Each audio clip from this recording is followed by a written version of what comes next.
Hi viewers, welcome to our channel.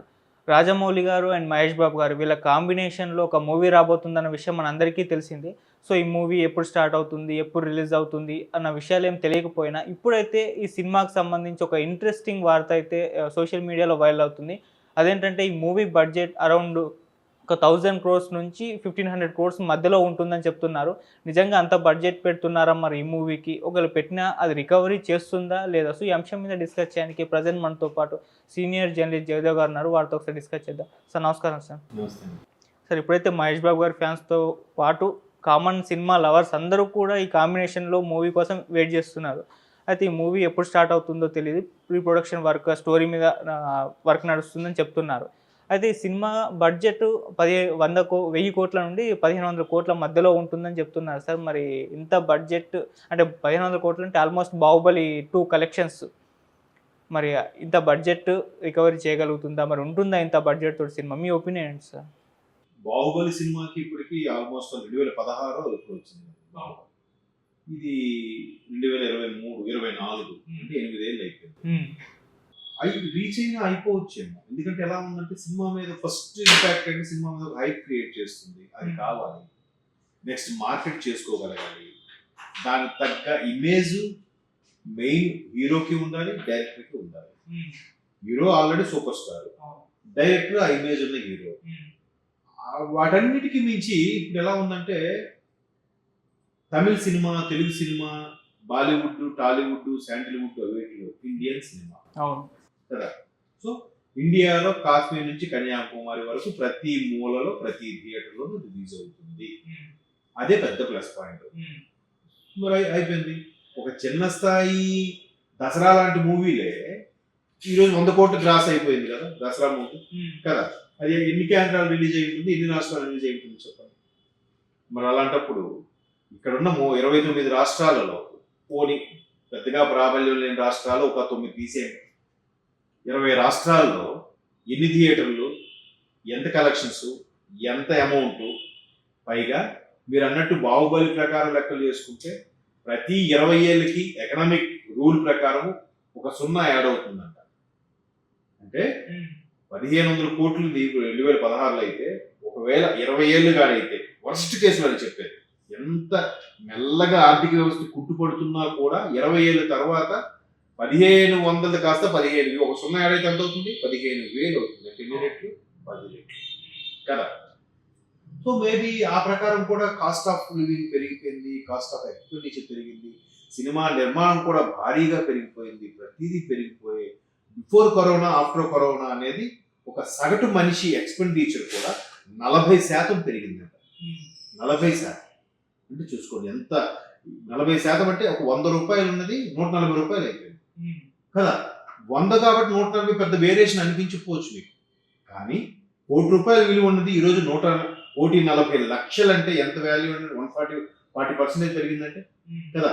40 లక్షలు వచ్చేసరికి 40 లక్షల ఎక్స్ట్రా అన్నట్టు అనిపిస్తుంది కదా. మీకు 100కి 40 రూపాయలు పెద్ద తేడా తెలియదు, 140 రూపాయలు అనుకుంటున్నాం. కానీ అదే 40% ₹1 దగ్గర వేస్తే 40 లక్షలు ఎక్స్పెండిచర్ పెరిగిపోతుంది. అవ్వచ్చు. అండ్ మోర్ ఓవర్ ఆయన ప్రతిదీ రాజమౌళి జక్కన్న ఎందుకు పేరు పెట్టాడు, ఎన్టీఆర్ గారు ఎందుకు పెట్టాడు అది వాస్తవం. ప్రతిదీ చెప్తారు. చిన్న ఎగ్జాంపుల్ చెప్తారు. RRR సినిమాలో 17 సార్లు తీశారు ఆ స్టెప్. ఆయన ఇంటర్వ్యూలో కూడా చెప్పారు, చాలా సార్లు చెప్పారు. 17 సార్లు చేస్తే రెండోది మళ్ళీ ఓకే చేశారు. అలాంటప్పుడు మిగతా 15 ఎందుకు తీయాలి? పరిరక్షణ ఏమో దీనికన్నా కొంచెం బెటర్గా వస్తుందేమో, దీనికన్నా కొంచెం బెటర్గా వస్తుందేమో, దీనికన్నా కొంచెం బెటర్గా వస్తుందేమో. ఓవరాల్ చూస్తే రెండోది బెటర్గా ఉందబ్బా, అదే వచ్చింది. అంటే ఆయన సినిమా నిర్మాణంలో ఎంత ఇబ్బంది పడతాడో, ప్రీ ప్రొడక్షన్ ఎంత ఇబ్బంది పడతాడో, పోస్ట్ ప్రొడక్షన్లో ఎన్ని నిద్రలేని రాత్రులు గడుపుతాడో, ఎడిటర్తో పాటు కూర్చొని, మ్యూజిక్ కంపోజర్తో కూర్చొని, లిరిసిస్ట్తో కూర్చొని, రైటర్తో కూర్చొని, అది కాకుండా మాక్ డ్రిల్ అని నిర్వహిస్తుంది. బాహుబలి చూసారా? ఆ టీం అంతతో కలిసి వంటలు ప్రిపేర్ చేయడం, టీములుగా విడిపోయి గేమ్స్ ఆడిపించడం, ఇవి కూడా జనాలకు తీసుకెళ్ళడం, యూట్యూబ్లో రిలీజ్ చేయడం. ఇప్పుడు రేపు సంక్రాంతి తర్వాత మహేష్ బాబు యూఎస్ వెళ్ళిపోయారంట వాళ్ళ అబ్బాయితో పాటు. అక్కడ ఏదో కోచింగ్ తీసుకుంటున్నాడు కాబట్టి న్యూ ఇయర్ సెలబ్రేషన్ అక్కడికి వెళ్ళాడు ఆయన. వచ్చిన తర్వాత రేపు సంక్రాంతి తర్వాత ప్రీ ప్రొడక్షన్ స్టార్ట్ అయిపోతుంది. అంటే ఎలా ఉండాలి, ఎలాంటి కట్స్ పెట్టాలి, ఏ ట్రైనింగ్ నేర్చుకోవాలి, ఆల్రెడీ ఆయన కొన్ని మార్షల్ ఆర్ట్స్ నేర్చుకుంటున్నాడు, ఆల్రెడీ 6 ప్యాక్ బాడీ రెడీ చేస్తున్నాడు మహేష్ బాబు. చూడడానికి ఎలాగో హాలీవుడ్ హీరోలా ఉంటాడు. ఇండియన్ సినిమా ఇది రేపు పొద్దున వరల్డ్ వైడ్ సినిమా అవుతుంది. ఆల్రెడీ ఇప్పటికే అయిపోయింది ఓవర్సీస్ లో. ప్లస్ పాయింట్ ఏంటంటే మహేష్ బాబుకి, ప్రభాస్ లాంటి వాళ్ళకి కటౌట్లు, హైటు, వెయిట్, కలరు, చూడడానికి కూడా హాలీవుడ్ హీరోలా ఉంటాడు కదా మహేష్ బాబు. పైగా ఈయన చాలా సందర్భాల్లో చెప్పిన విషయం ఏంటంటే, మహేష్ బాబుతో నేను సినిమా తీయాలనుకుంటున్నాను, బట్ ఈసారి తీస్తే ఒక గూఢాచారం రిలేటెడ్ గా తీయాలనుకుంటున్నాను, ఒక ఆ టైపు అన్నాడు. ఒకసారి ఎప్పుడో లాంగ్ బ్యాక్ అండ్ స్టేట్మెంట్ ఇచ్చాడు. ఇప్పుడు తీయబోదేంటి, గ్లోబ్ ట్రోటింగ్ అడ్వెంచర్ అనే కాన్సెప్ట్ మీద తీయబోతున్నాం.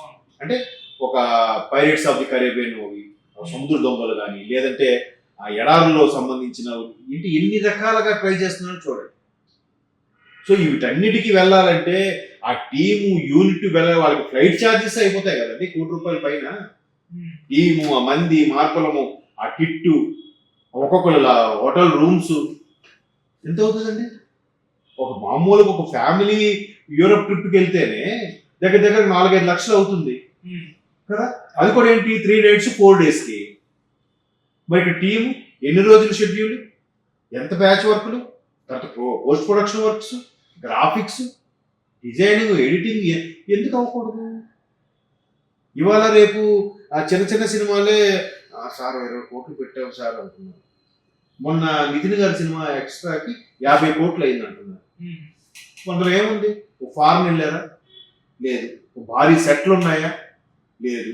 పోనీ భారీ క్యాస్టింగ్ ఉందా? లేదు.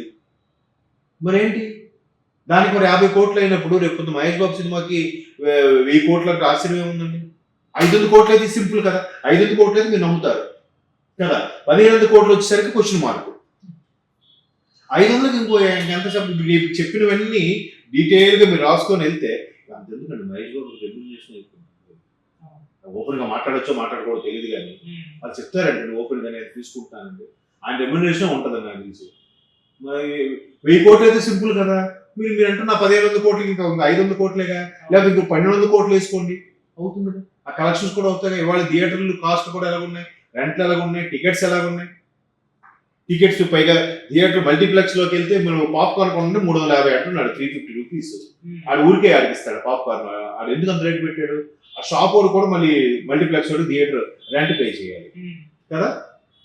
మరి ఒక్కొక్క టికెట్ 300, ₹150 తక్కువ లేకుండా ఉంది, వస్తుంది కూడా. ఎక్స్పెన్సివ్ ఆ రేంజ్ లో చేసుకోగలరు. ఇప్పటి నుంచే ప్లాన్ చేస్తాడు ఆయన రాజమౌళి. అంత ఆ స్టామినా ఆ హీరోకి. అదే రాజమౌళి ఏదో జబర్దస్త్ యాక్టర్లు ఎవరో పెట్టి హీరోగా తీస్తే ఆ స్థాయిలో ఎక్స్పెక్ట్ చేయొచ్చా?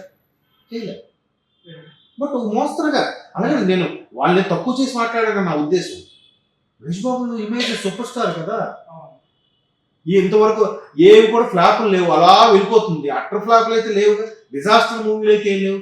సర్కార్ వారి పాట కూడా పర్వాలేదు అన్నట్టు ఆడింది. అంటే డైరెక్టర్ ఇంకా సరిగ్గా హ్యాండిల్ చేయలేకపోయారు అనిపించారు, కానీ మహేష్ బాబు కూడా ఎక్కడ హ్యాండిల్ చేయలేకపోయాడు అని మాట రాలేక మొదటి నుంచి కూడా. నిజం లాంటి సినిమా కూడా తేజ గారు సూపర్ గా తీశారు, అప్పుడులో జనాలకు ఎక్కకపోవచ్చు, కానీ ఎక్కడ కూడా మహేష్ బాబు అబ్బా ఈ సీన్ బాగా చేయలేకపోయాడు, ఇది సరిగ్గా సాటిస్ఫై అని టాక్ లేదు. అంటే ఆ మెప్పించే దమ్ము, ఆ కెపాసిటీ ఉన్న హీరో సూపర్ స్టార్ మహేష్ బాబు. దానికి రాజమౌళి గారు యాడ్ అయితే ఇంకేముందండి, 2 జోడి గుర్రాలు పరిగెడితే ఎలా ఉంటుంది? మేబీ అంటే నా అనాలిసిస్, నాకు అందిన నాకున్న నాలెడ్జ్ ప్రకారం నేను చెప్పేది ఏంటి, మార్కు రీచ్ అవుతుంది. ఏముంది, ఆ 1000-1500 కోట్లు వచ్చినా చాలు కదా. తర్వాత మర్చిపోయి శాటిలైట్ ఉంది, ఓటీటీ ఉంది, ఇన్నో మళ్ళీ స్పాన్సర్లు ఉంటారు, ఆడియో రిలీజ్ వాళ్ళు ఉంటారు. మహేష్ బాబుతో అదే సార్ ఒక డిన్నర్ ప్రోగ్రామ్ చేయించండి సార్, మా చాకట్లో పంపిస్తాము అన్నట్టు ఆడేవాళ్ళు కూడా ఉన్నారండి. అంత ప్లాన్ చేయకుండా ఉండదు కదండి. ఈ మాత్రం మోస్తరుగా ఎంత పెట్టుబడి, ఫర్ ఎగ్జాంపుల్ ఒక ఇల్లు కడుతున్నారు, ఓకే మనకి ఇల్లు కట్టడానికి గ్రూప్ హౌస్ మనకు 1,50,000 అవుతుంది, నెల కనీసం ఒక 60-70 వేలు రెంట్లు వస్తాయనే కడతాడు. 60-70 రెంట్ రాకపోతే 1,50,000 పెట్టాడు అక్కడ. ఎందుకు పెడతాడు? ఎప్పుడో ఎవడో వచ్చి గెస్ట్ గా వచ్చి ఉంటాడంటే 1,50,000 పెట్టి ఇల్లు కడతాడా? కట్టడుగా. ఇది అంతే. పైగా కేఎల్ నారాయణ గారు అంటే గతంలో సంతోషం, రాఖీ ఇలాంటి బ్లాక్ బార్ ఆయన అప్పుడప్పుడు తీసిన సూపర్ హిట్టే. అటువంటి కేఎల్ నారాయణ గారు ప్రొడ్యూసర్. కదా, అంటే హాలీవుడ్ రేంజ్ లో అడ్వెంచర్స్ గా ఎక్కువ అడ్వెంచర్ పార్టే ఉంటుందంట. ఆ ఫైట్స్ ఎక్కువ ఫారెన్ లో తీయబోతున్నారంట. ఫారెన్ లో ఒక రోజుకి ఎంత ఖర్చు అవుతుందండి కదా, మన ఖర్చు రీచ్ అయిపోయినట్టుగా. సో మీకు ఆన్సర్ దొరికినట్టుగా. అవును sir. That is Jakkanna and super star Mahesh Babu. ఇద్దరు ఫ్యాన్స్ కూడా ఆల్ ది బెస్ట్ మీ ద్వారా. Thank you so much.